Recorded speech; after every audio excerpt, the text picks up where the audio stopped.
Banyak yang beranggapan bahwa doktrin Trinitas hanyalah teka-teki logika, seperti bersusah payah membagi satu menjadi tiga tanpa kehilangan keesaan. Kata mereka, ini hanyalah sebuah spekulasi filosofis yang berlebih-lebihan. Padahal, sejatinya, ajaran ini bukanlah buah perenungan manusia yang terkurung dalam bilangan atau akal semata, melainkan jawaban iman atas apa yang Allah sendiri nyatakan lewat kitab suci. Dengan kata lain, Trinitas tumbuh dari kesungguhan hati membaca, merenungkan, mengeksegese wahyu ilahi, bukan sekedar imajinasi liarnya nalar manusia. Para bapak gereja awal, seperti misalnya Athanasius, menegaskan bahwa penyatuan hakikat dan perbedaan pribadi dalam Tritunggal adalah misteri yang dibukakan oleh Tuhan, bukan teka-teki yang dicipta oleh akal pikiran manusia. Dan seperti yang dikemukakan oleh Augustinus, keyakinan akan Tritunggal menuntut kita untuk melampaui nalar, namun tidak bertentangan dengan nalar.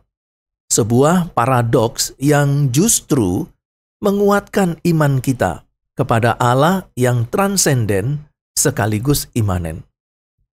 Sebagai pengikut Kristus yang menempatkan Alkitab sebagai otoritas tertinggi, kita mesti memulai dengan apa yang telah Allah nyatakan tentang dirinya sendiri, bahwa Dia itu Esa, Ulangan 6 ayat 4. Sesungguhnya bukan karena spekulasi manusia, melainkan deklarasi ilahi yang tegas. Pada saat yang sama, kitab suci juga mengungkapkan bahwa Yesus dari Nazaret adalah Tuhan itu sendiri, Yohanes 20 ayat 28. Dan Roh Kudus pun menunjukkan kehendak dan kuasa yang sejajar dengan pribadi Allah. Kisah 5 ayat 3-4. Maka pemahaman Trinitas sejatinya adalah upaya menjaga kesatuan kesaksian Alkitabiah, agar setiap aspek pewahyuannya, Bapa, Anak, dan Roh tetap hidup dalam harmoni tanpa saling mengesampingkan. Dalam tradisi gereja awal, tokoh seperti Athanasius menegaskan bahwa doktrin Tritunggal bukanlah sekedar sistem teologis buatan manusia, melainkan misteri ilahi yang terkuak melalui firman-Nya sendiri. Begitu pula Yohanes Calvin dalam Institutnya mengingatkan, kita tidak menemukan Trinitas dalam pemikiran manusiawi, tetapi dalam kefasihan wahyu ilahi. Itu berarti menegakkan Trinitas berarti memelihara semua fragmen wahyu Alkitab dalam kaitan keesaan Bapa, keilahian Kristus, dan keaktifan Roh Kudus, agar kita tidak mempersempit pemahaman akan Allah yang maha tinggi hanya menjadi sekedar logika manusiawi. Sebagai jawaban atas panggilan iman yang dipandu oleh firman-Nya, teolog evangelikal memandang bahwa doktrin Tritunggal bukan sebagai temuan sepihak yang dilontarkan dari satu ayat, melainkan sebagai satu buah panen rohani setelah menyisir seluruh ranah kitab suci dengan teliti dan setia. Dalam kerangka ini, Trinitas muncul layaknya kesimpulan yang tidak terelakkan, yang terajut dari seluruh benang narasi Allah di dalam Alkitab. Dari sorak-sorai penciptaan hingga bisikan nubuat, bukan produk instan yang tiba-tiba dijahit di luar konteks ilahi. Ikon ayat demi ayat disatukan dalam satu simpul yang memikat. Bapa, Anak, dan Roh Kudus bukan sekedar label teologis, melainkan pencipta yang berinteraksi, penebus yang berbicara, dan penolong yang bekerja dalam nada harmoni ilahi. Seolah menegaskan bahwa Alkitab berbicara lewat nada yang lebih nyaring ketimbang doktrin formal. Teolog B.B. Warfield, Perjanjian Baru, tidak begitu banyak mengajarkan Trinitas secara langsung, seperti menunjukkannya dengan seluruh nadanya. Pernyataan ini menggarisbawahi bahwa kita tidak sedang memaksa ideologis, melainkan menyingkap realitas transenden yang terpancar dari tiap lembar firman Tuhan. Wayne Grudem juga menambahkan bahwa doktrin ini justru terpahat dalam tekstur Alkitab, di mana koherensi teosentris memaksa kita mengakui ada 3 pribadi dalam satu hakikat tanpa retak. Dengan demikian, Trinitas bukan retorika kering, melainkan gagasan yang dihidupi, menyentuh nurani, dan memperkaya hubungan kita dengan Allah yang esa dalam keragaman pribadinya. Dalam eksegese evangelikal, misalnya dalam Matius 3 ayat 16-17 tentang baptisan Yesus Kristus, kita melihat ketiga pribadi ilahi hadir secara bersamaan. Yesus dibaptis, Roh Kudus turun seperti burung merpati, dan suara Bapa terdengar dari langit. Ini bukan alegori, tetapi momen nyata dalam sejarah keselamatan yang menyatakan pluralitas pribadi dalam satu esensi ilahi. Dengan kata lain, Trinitas adalah kebenaran yang muncul dari wahyu Allah itu sendiri, bukan dari upaya manusia memahaminya melalui spekulasi filosofis semata. Ketika kita menengok catatan Matius, khususnya pasal 3 ayat 16-17, tampak jelas bahwa 3 pribadi ilahi hadir seperti aktor di atas panggung surgawi. Yesus merendahkan dirinya dalam air baptisan, Roh Kudus meluncur bak merpati yang anggun, dan suara Bapa bergema dari cakrawala, bukan dalam metafora, melainkan momen historis yang terpatri dalam narasi keselamatan. Kebersamaan ini menegaskan pluralitas pribadi dalam satu substansi ilahi, seolah-olah Allah sendiri meneguhkan wahyunya dalam dialog 3 nada yang harmonis, bukan sekedar sketsa alegoris tanpa bobot realitas. Dalam tradisi eksposisi evangelikal, peristiwa ini dijunjung bukan sebagai alat retorika, melainkan dasar otentik bagi doktrin Tritunggal.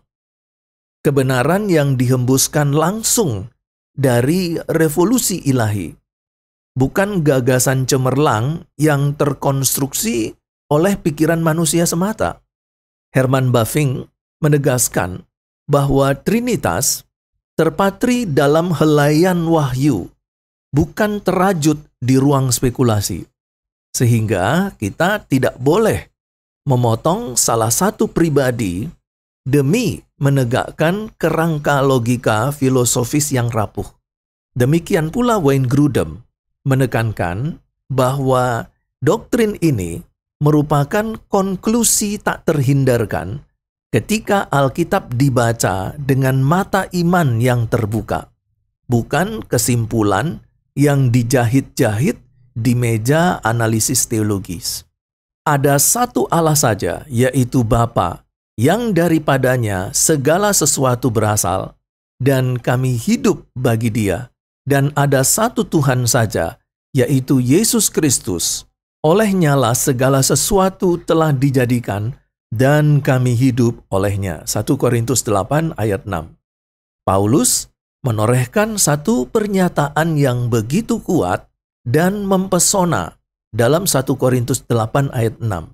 Bak cahaya yang menyorot hubungan Bapa dan Sang Putra dalam satu nafas iman.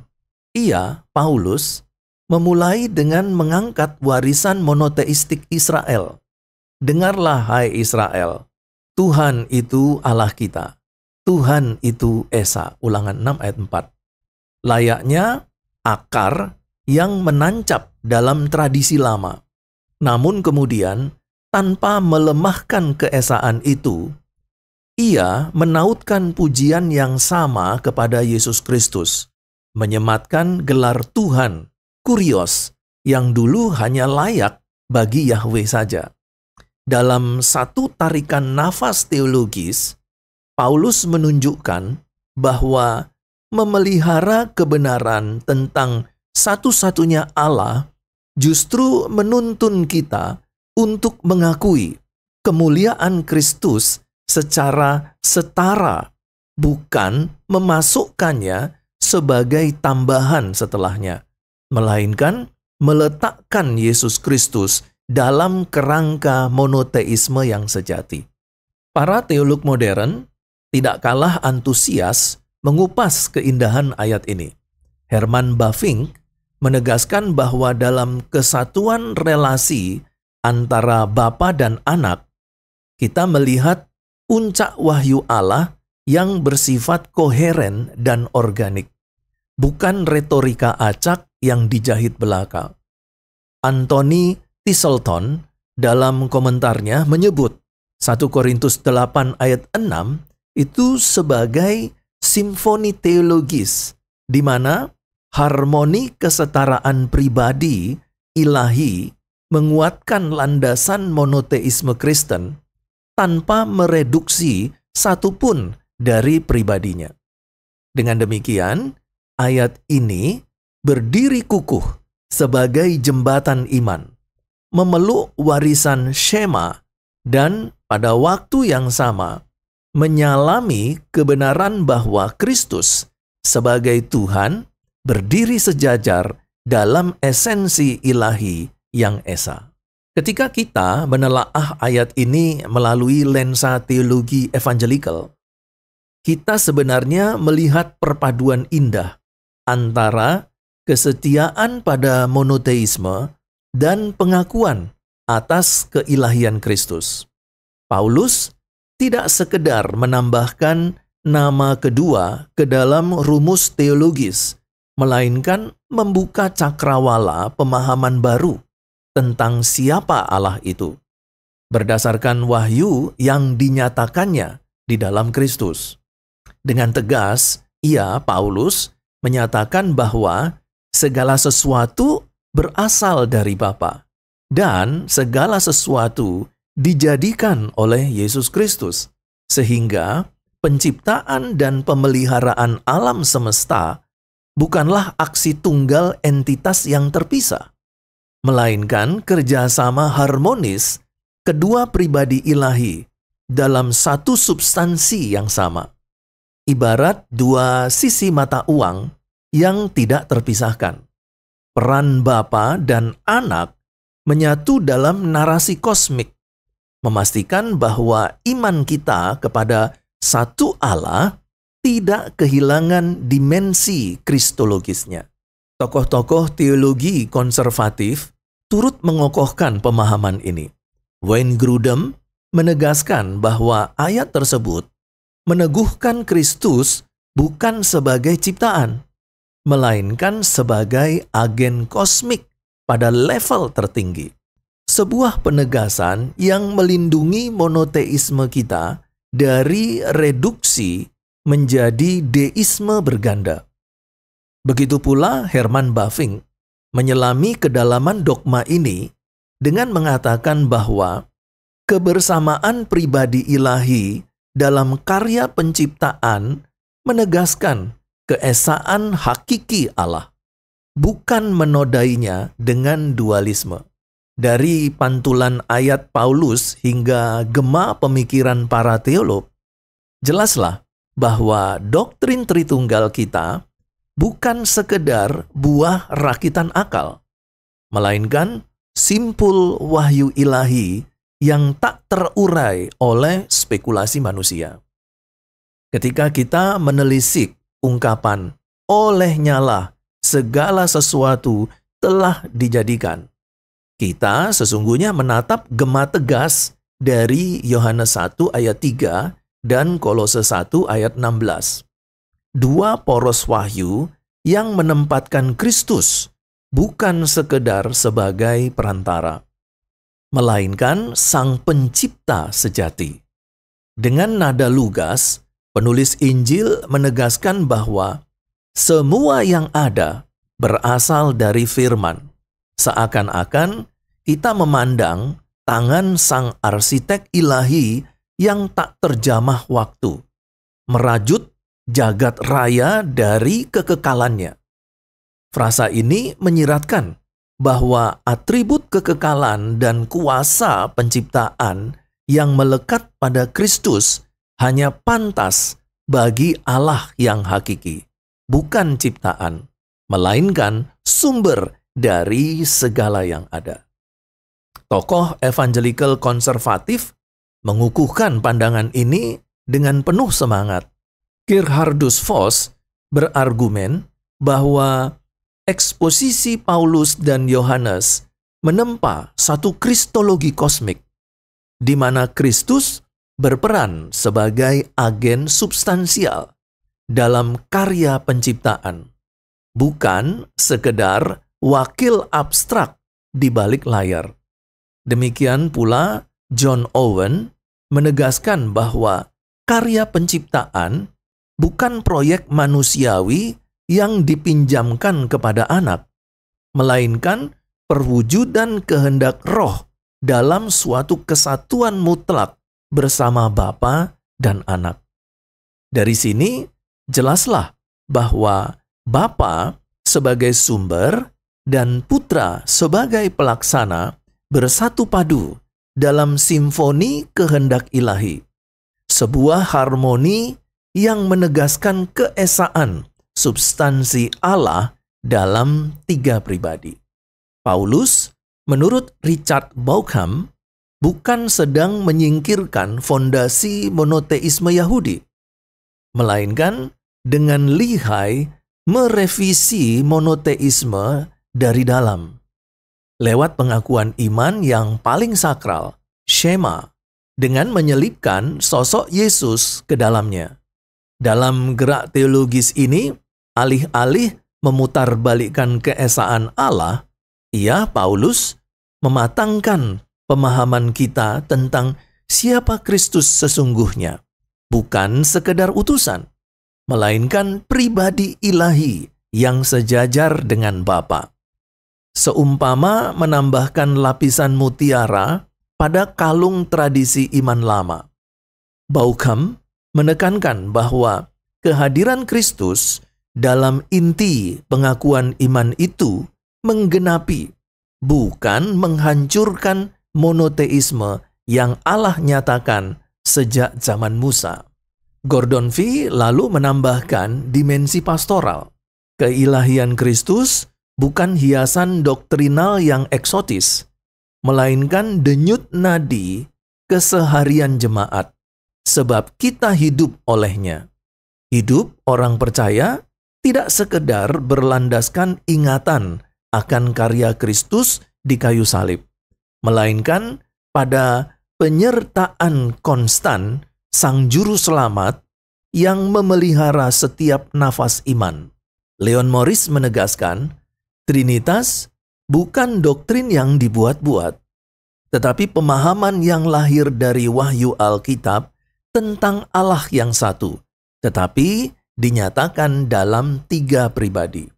Sebuah kesimpulan teologis yang tumbuh organik dari teks kitab suci, bukan hasil rakitan spekulasi dan filosofi manusiawi.